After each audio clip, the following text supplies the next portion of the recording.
Madame, monsieur, bonjour, merci de nous suivre. Voici les titres de cette nouvelle édition. En Côte d'Ivoire, les populations du Woroba expriment leur gratitude au président de la République, Alassane Ouattara, après la nomination à la primature de leur compatriote Ahmed Bakayoko. Une délégation du Woroba était donc hier à la résidence du chef de l'État dans la commune de Cocody. Le nouveau Premier ministre ivoirien qui a reçu hier la bénédiction du premier responsable de l'Église catholique de Côte d'Ivoire, Ahmed Bakayoko, s'est rendu à la résidence du cardinal Jean-Pierre Coutois, archevêque d'Abidjan.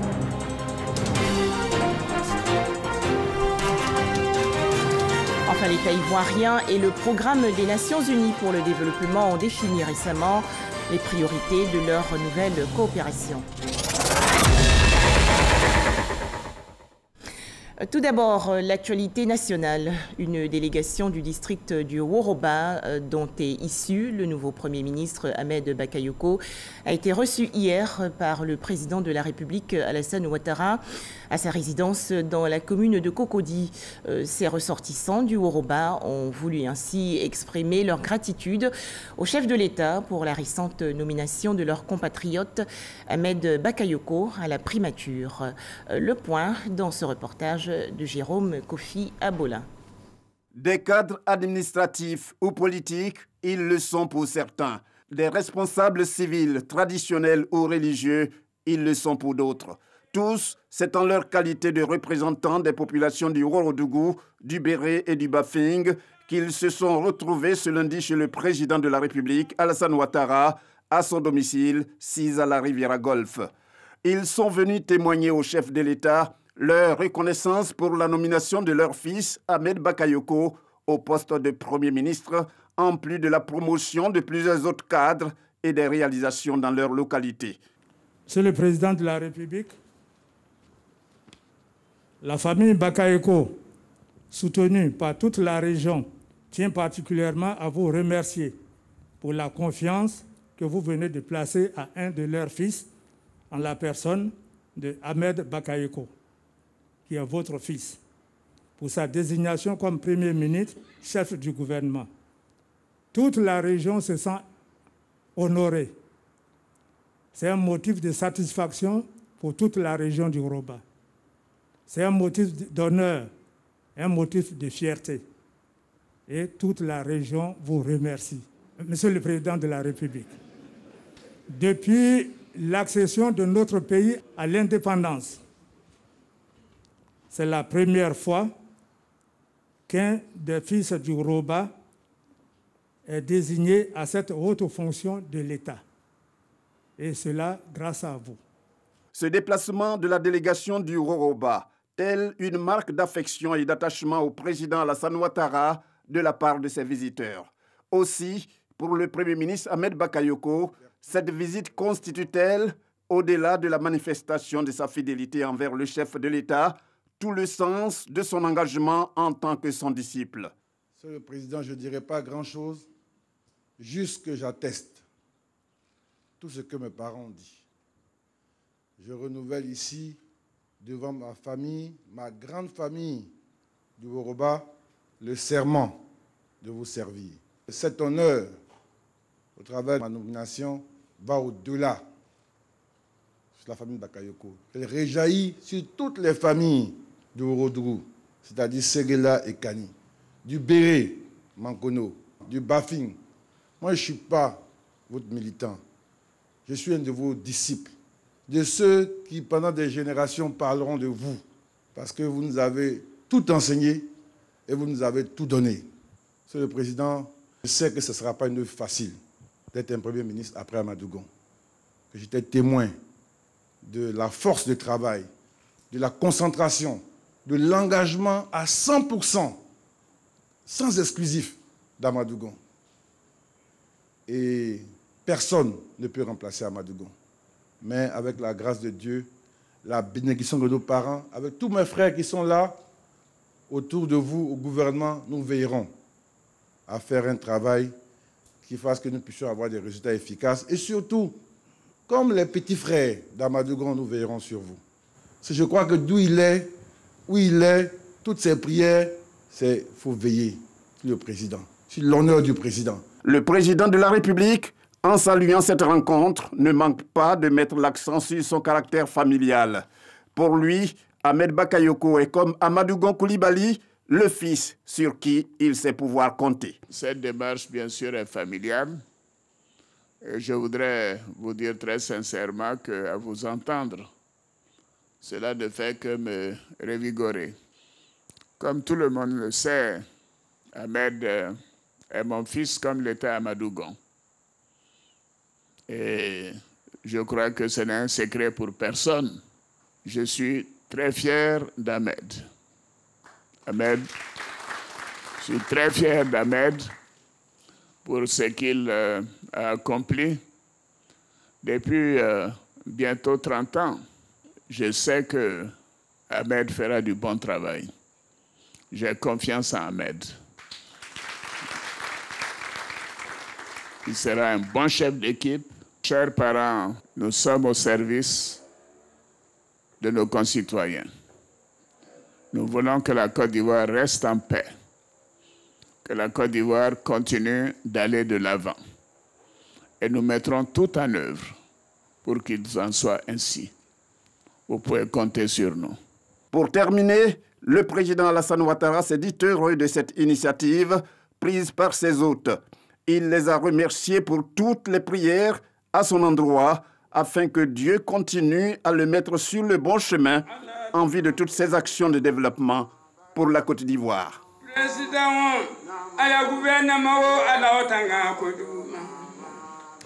À présent, ce communiqué de la Direction générale du protocole d'État. Les personnalités civiles et militaires ci-après sont conviées à la cérémonie de prise d'armes marquant la commémoration du 60e anniversaire de l'indépendance de la République de Côte d'Ivoire, le vendredi 7 août 2020 à 11h sur l'esplanade du Palais de la Présidence de la République. Ce sont Monsieur le Premier ministre, chef du gouvernement, ministre de la Défense, Monsieur le Président de l'Assemblée nationale, Monsieur le Président du Conseil constitutionnel, Monsieur l'Inspecteur général d'État, Monsieur le Ministre d'État, Secrétaire général de la Présidence de la République, Monsieur le Ministre auprès du Président de la République chargé des relations avec les institutions, Monsieur le Ministre Directeur de cabinet du Président de la République, Monsieur le Ministre de l'Administration du territoire et de la décentralisation, Monsieur le ministre de la Sécurité et de la Protection civile, Monsieur le général de corps d'armée, chef d'état-major général des armées, Monsieur le général de division, commandant supérieur de la gendarmerie nationale, Monsieur l'inspecteur général, directeur général de la police nationale, Monsieur le chef d'état-major particulier du président de la République et leurs adjoints. La mise en place sur l'esplanade du palais présidentiel va débuter à 9h45 et va prendre fin à 10h15. Fait à Abidjan le 4 août 2020, signé le directeur général du protocole d'État, l'ambassadeur Hippolyte Yeboué.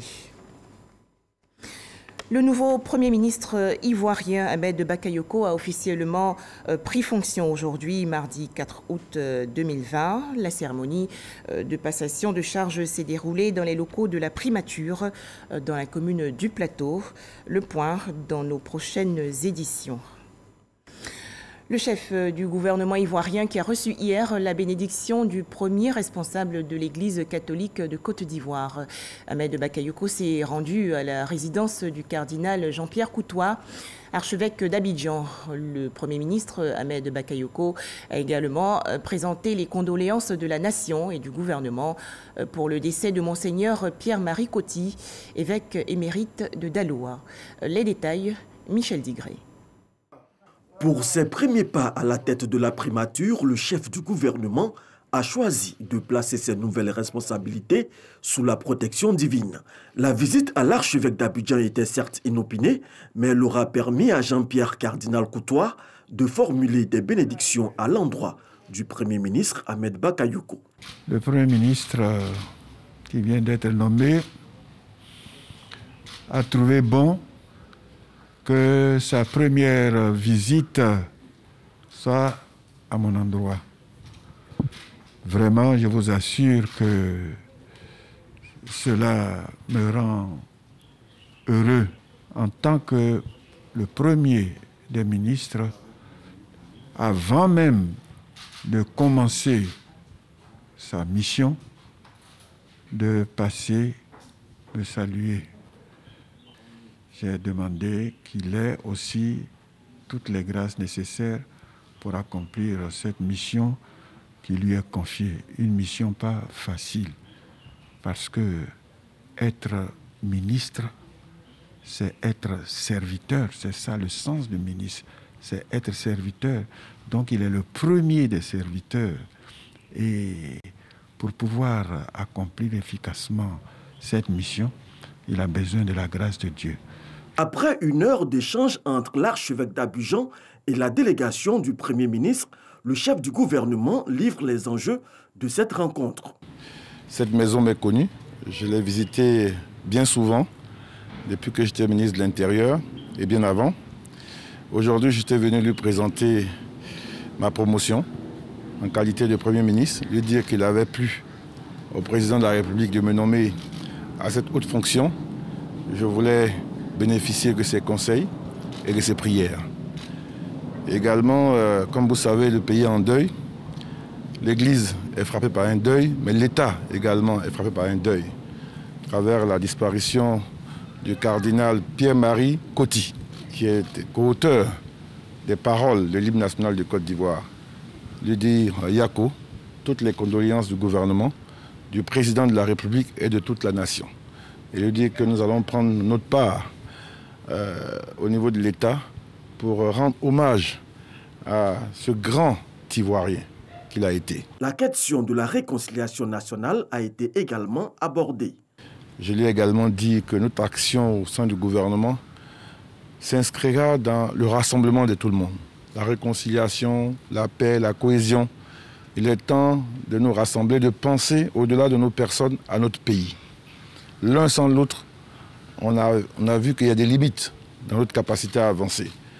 La Côte d'Ivoire a besoin de ses guides, et ces guides religieux ont un grand impact sur la conduite de nos concitoyens, et je voulais également compter sur lui-même, sur toute l'Église, comme sur l'ensemble des chefs religieux de ce pays, pour que l'esprit de paix ne nous quitte jamais, nous anime en permanence.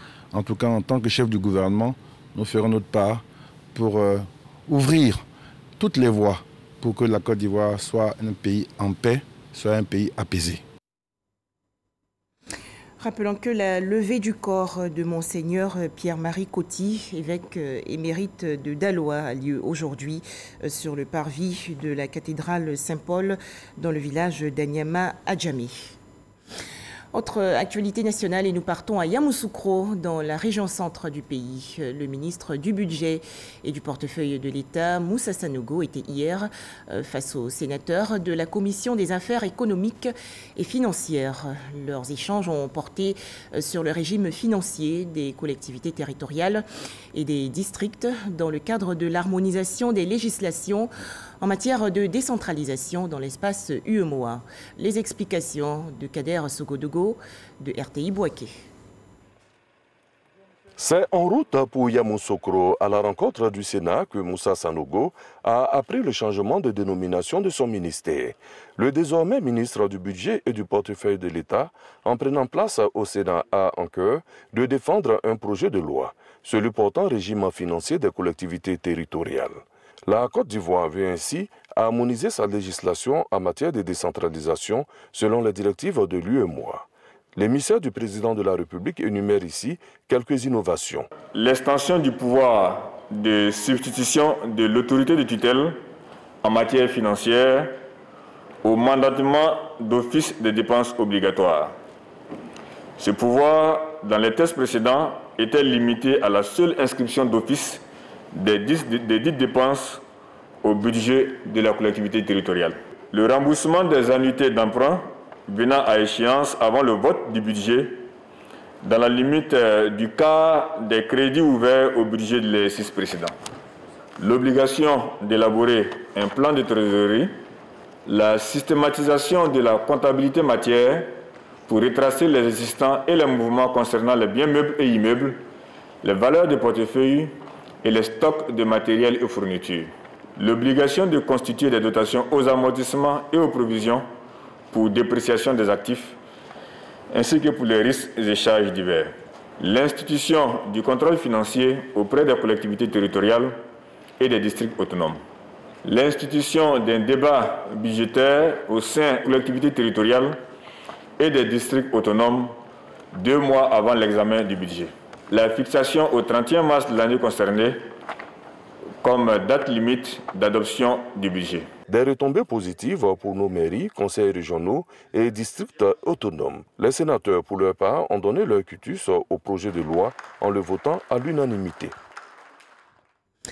Un tout autre sujet à présent. Quelles sont les raisons officielles du retrait du nom de Laurent Gbagbo sur la liste électorale provisoire en Côte d'Ivoire? L'EDS, la plateforme de l'opposition Ensemble pour la démocratie et la souveraineté, s'est entretenu hier avec la commission électorale indépendante, la CEI. Les détails, Sidonie Davila. Le fichier électoral provisoire compte à ce jour 7 500 035 électeurs, au nombre desquels ne figure pas le nom de l'ex-président ivoirien Laurent Gbagbo. Pour se faire une idée des raisons qui expliquent ce fait, une délégation des membres de l'Ensemble pour la démocratie et la souveraineté, EDS, a rencontré la commission chargée des élections en Côte d'Ivoire. Il y a quelques jours, nous avons retiré les documents concernant les listes électorales, les documents ici. Et puis, nous avons donc les documents, le pack que nous avons reçu.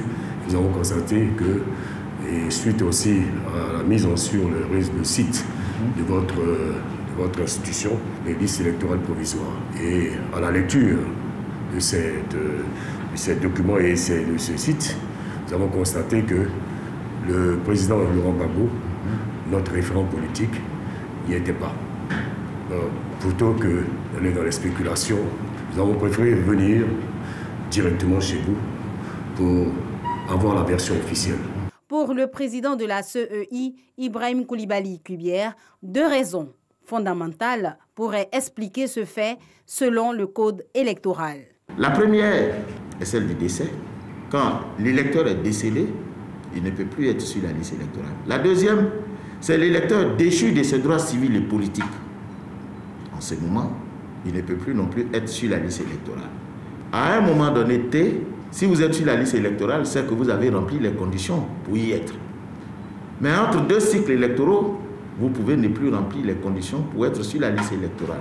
Les contentieux liés à la révision de la liste électorale s'ouvrent le 5 août prochain. Le président de la CEI a souhaité que soit déposée une requête au cours de cette période. Vous venez avec les documents justificatifs à son inscription, saisir la commission électorale indépendante du lieu où il devrait se faire enrôler, où il s'est fait enrôler pour solliciter son inscription sur la liste électorale. Une rencontre à l'issue satisfaisante pour l'EDS. Nous avons compris ce qu'il a dit. Nous avons compris aussi ce qu'il n'a pas dit. Et nous allons nous préparer pour le contentieux électoral. Après les contentieux, la liste électorale définitive sera publiée le 25 septembre prochain. Dans l'actualité nationale également, cette session de formation à l'endroit des forces de sécurité.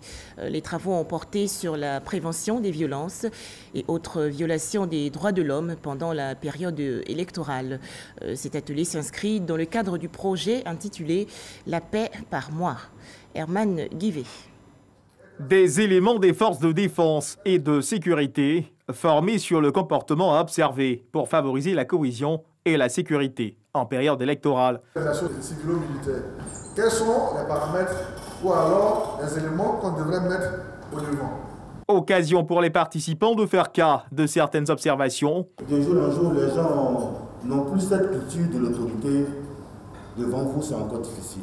La société civile y prend part également. Vous voyez un policier, un gendarme bien militaire, vous voyez en lui l'état de la Côte d'Ivoire qui est là. Une formation qui s'inscrit dans le cadre de la mise en œuvre du projet dénommé « La paix par mois », cofinancé par l'Union européenne, le regroupement des acteurs ivoiriens des droits humains RAIDH, la Fondation Konrad Adenauer Stiftung. L'objectif clé de cette formation qui dure 3 jours, c'est de mettre ensemble les cibles clés de la population et de renforcer le lien entre la population et les forces de sécurité et l'armée. Le ministère de la Sécurité et de la Protection civile y accorde un intérêt particulier. Le ministre ne lésine pas sur les opportunités que donnent donc les partenaires bilatéraux et multilatéraux pour que la population d'une part et forces de sécurité de l'autre, ensemble, ils développent une synergie pour une sécurité préventive. Et c'est ce que nous appelons la doctrine de police de proximité. Cette formation, en quoi consiste-t-elle concrètement? Ce que la police et la gendarmerie doivent faire avant les élections, pendant les élections et après les élections. Ce sont ces éléments que nous enseignons vraiment aux séminaristes. De quoi réjouir certains acteurs de la société civile. C'est ici que nous avons compris l'importance de la constitution ivoirienne, l'importance du code électoral. Parce que nous ne maîtrisons pas. Cette formation nous a fait du bien. 32 agents et officiers de la police et de la gendarmerie nationale, ainsi que 30 civils des localités de Grand-Bassam, Aboisseau et Beaunois, prennent part à cette formation. Tous ensemble, soutenons la lutte contre le coronavirus en Côte d'Ivoire. «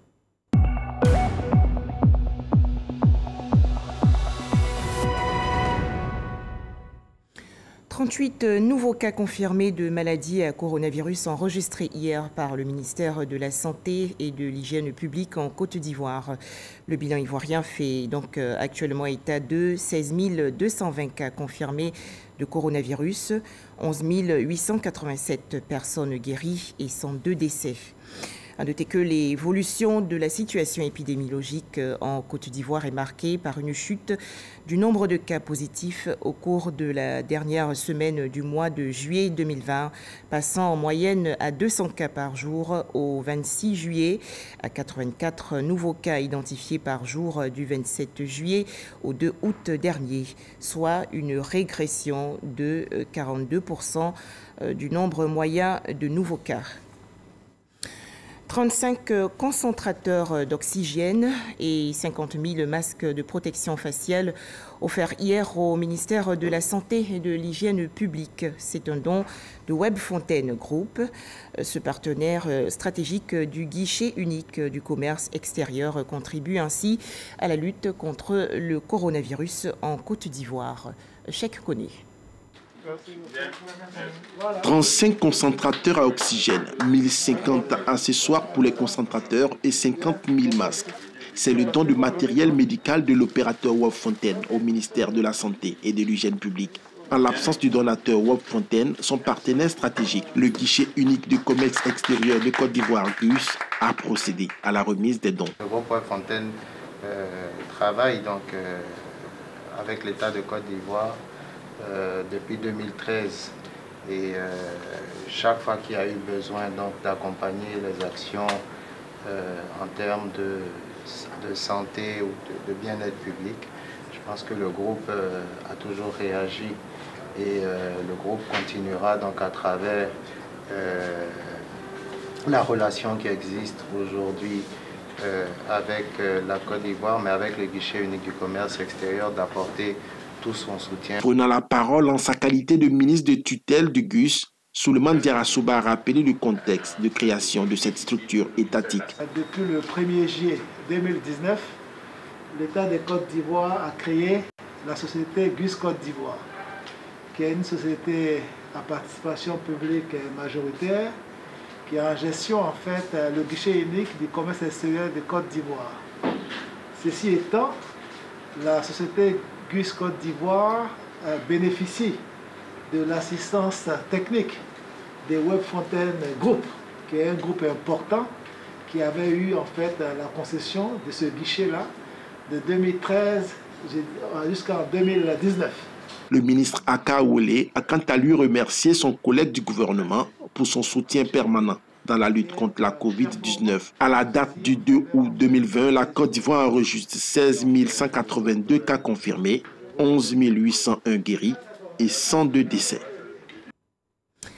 Quels sont les axes prioritaires de la nouvelle coopération entre l'État de Côte d'Ivoire et le Programme des Nations Unies pour le développement?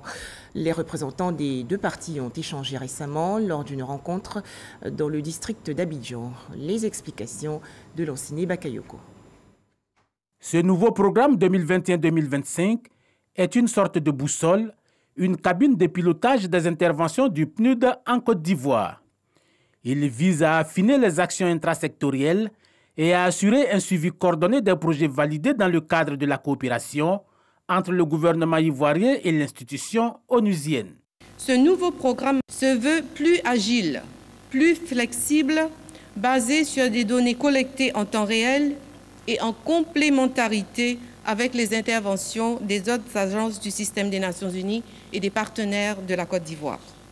Nous envisageons de travailler un peu plus avec les organisations de la société civile, avec le secteur privé, avec les institutions académiques, sous un leadership très fort du gouvernement ivoirien. Dans cette quête de développement inclusif, il s'agit précisément de mettre en cohérence les plans de travail et les leviers du portefeuille de coopération alignés sur les priorités nationales.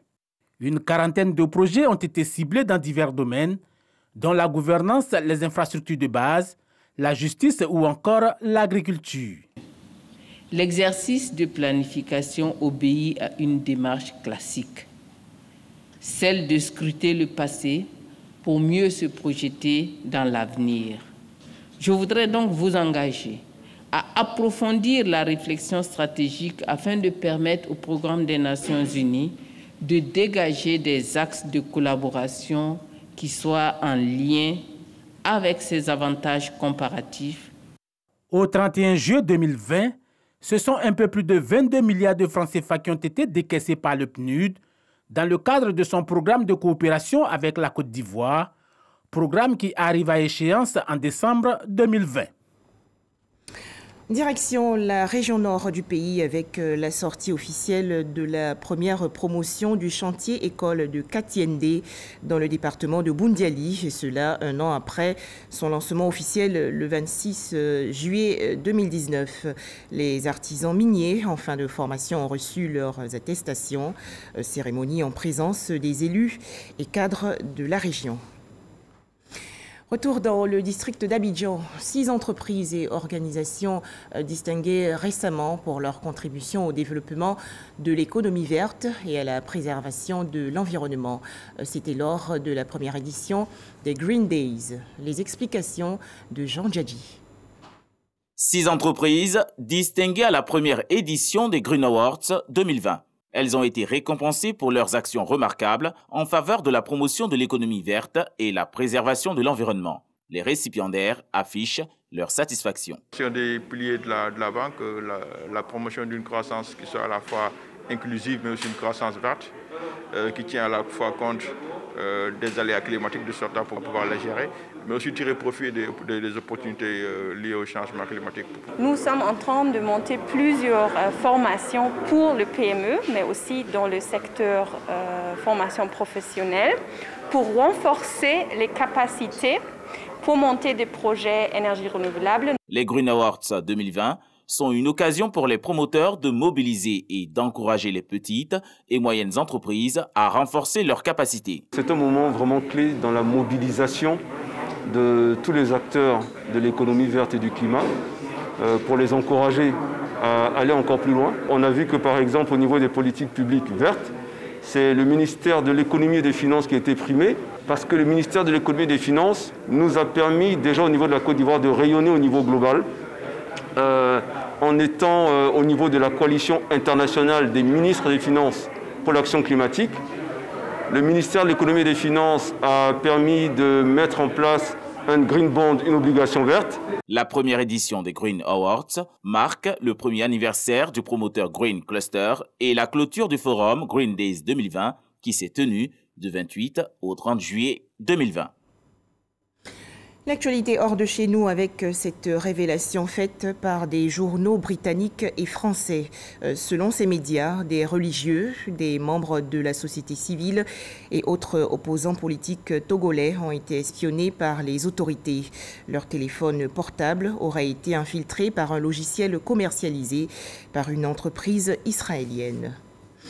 Enfin, soupçonné de corruption et sous le coup d'une enquête de la Cour suprême espagnole, l'ancien roi Juan Carlos a annoncé hier sa décision de quitter le pays. Dans une lettre adressée à son fils, l'actuel souverain Felipe VI. Merci de nous avoir suivis.